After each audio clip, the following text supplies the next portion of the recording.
ఆయన గారు ఇంకా అసత్యాలు మాట్లాడటానికి ప్రయత్నం చేస్తే ఇంకా అబద్ధాలు హరీష్ అవుతాడు. నేను అందుకని మీకు చెప్పేది, నాకు అబద్ధం ఆడాల్సిన అవసరం లేదు. నాకు ఆ 4 ప్రాజెక్టుల యొక్క స్థితిగతులను మనం త్వరగా పూర్తి చేసుకోవాలి అంటే ఆ ఇంజనీరింగ్ వర్క్స్ ఏ రకంగా ముందుకు తీసుకెళ్లాలో మీ సలహాలు సంప్రదింపులో డిపార్ట్మెంట్ని పరిశీలించి ఇమ్మన్నారు. ఇచ్చిన రిపోర్ట్ కూడా నా దగ్గర ఉంది. అందుట్లో బ్యారేజీలకు సంబంధించి, వేరే రకానికి సంబంధించి, కాళేశ్వరానికి సంబంధించి ఉంటే అది వేరే రాలేదు.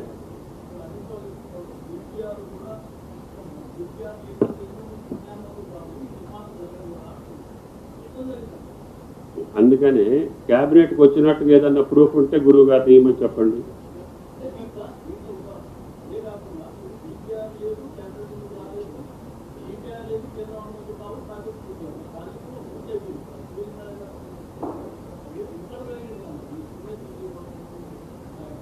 నేను ఆ ప్రాజెక్ట్ అంశాల్లోకి వెళ్తేనేమో ఇంకా వేరే రకంగా వెళ్ళాలి.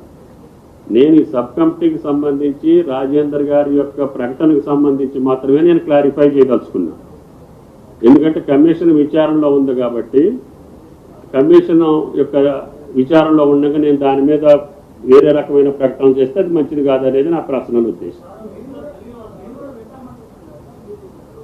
నేను లెటర్ జరిగిన వాస్తవాన్ని కమిషన్కి సూమోటివ్గా నేనే లెటర్ రాస్తా జీవోలతోటి.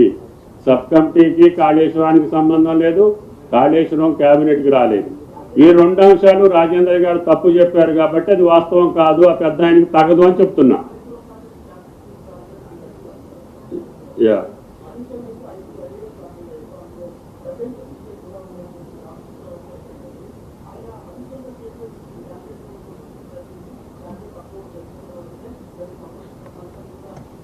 ఆయన గారు చెప్పింది నాకు సంబంధం లేదు.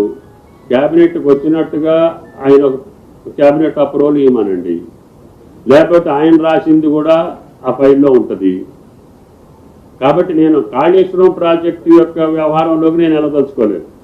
నా సబ్ కమిటీకి సంబంధించి, నేనున్న సబ్ కమిటీకి సంబంధించి ఈ యొక్క ప్రకటన కరెక్ట్ కాదు రాజేంద్ర గారిది.